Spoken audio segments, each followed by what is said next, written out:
This shadow conflict is soon to burn bright in open war. We have played an integral part in setting the board, but now we commit ourselves en masse to the focused application of killing force. While our brother chapters join ranks on the front lines with attritional Astra Militarum, we will be the scalpel to their hammer. The precise application of force, properly timed and executed, can have further reaching impact than a flurry of reckless blows. We will never underestimate the enemy. We will never enter the breach blind. You have all been chosen because within you bubbles and hisses the most righteous hatred of the alien, and together we have fashioned that tangible fury into a hunter's lance.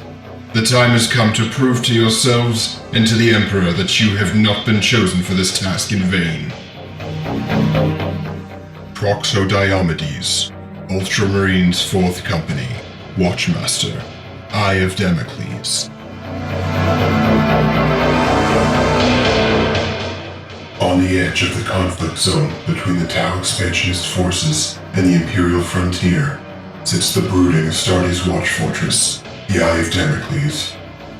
From this massive space station, the elite Xenos killers of the Deathwatch maintain a constant vigil over the emergent threat of the Tau Empire, the undulating tides of Orc Wogs, the ever more lucid Necron awakening, and the expanding tendrils of the Tyranid hive fleets. When the call was made for a localized coalition of Imperium forces to launch a reclamation crusade against the aggressive Tau expansion, the Deathwatch provided critical logistics and intelligence to the disparate coalition forces. Deciding, however, that reconnaissance and observation was too passive a role for his elite kill teams, Watchmaster Diomedes, the High Lord of the Watch Fortress himself, set course for the Meritus system aboard their frigate, the Black Laurel. While a direct extension of the Ordo Xenos branch of the Inquisition, Watchmasters are given the autonomy to operate as they see fit in any given scenario, unless directly commandeered by a member of the Inquisition.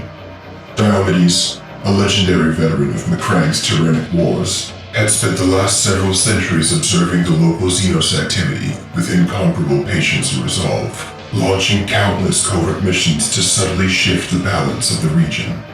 During one such mission, Diomedes purged a besieged Officio Assassinorum temple of a savage Drakari raid. As an olive branch, the temple gifted Diomedes with Asset 37125 III.AA, an agent of the Temple Eversor. Captain Cryo-Freeze in one of the frigate's cargo bays, he is deployed via covert drop pod and awakened only once in the field, horrific combat drugs bringing him closer to death with each waking heartbeat. Seeing the scale of conflict rise rapidly with the onset of the Tau campaign, the Watchmaster declared the need for a more direct role in the conflict to come. Taking his most trusted advisor, Brother Chaplain Meritus, himself a veteran of the Tyrannic Wars, a strategic and spiritual council, as well as a handful of accomplished Watch captains, elite kill teams, and Ordo Xenos-sanctioned Primaris Marines, Diomedes organized his forces in preparation for a series of lightning raids. With extensive knowledge of the enemy's tactics, as well as combined millennia of combat experience between he and his superhuman battle brothers, Diomedes prepared a contingency plan, focused on the wholesale slaughter of enemy forces. While many of the Imperial forces en route would be engaged in a head-on conflict, the Deathwatch would be focusing on targets of opportunity to deliver the most strategically crippling blows possible, removing enemy leaders whenever the opportunity arose, drawing exposed pockets of infantry into overlapping fields of fire, and launching pinpoint strikes against the enemy's largest and most valuable assets of war. Loading their extensive combat weapon with all manner of special-issue bolt gun ammunition, and relieving the Black Laurel's armories of their exotic equipment and weaponry, Watch Company Tertius enters the Meritus system, prepared to cause maximum carnage in the ensuing conflict.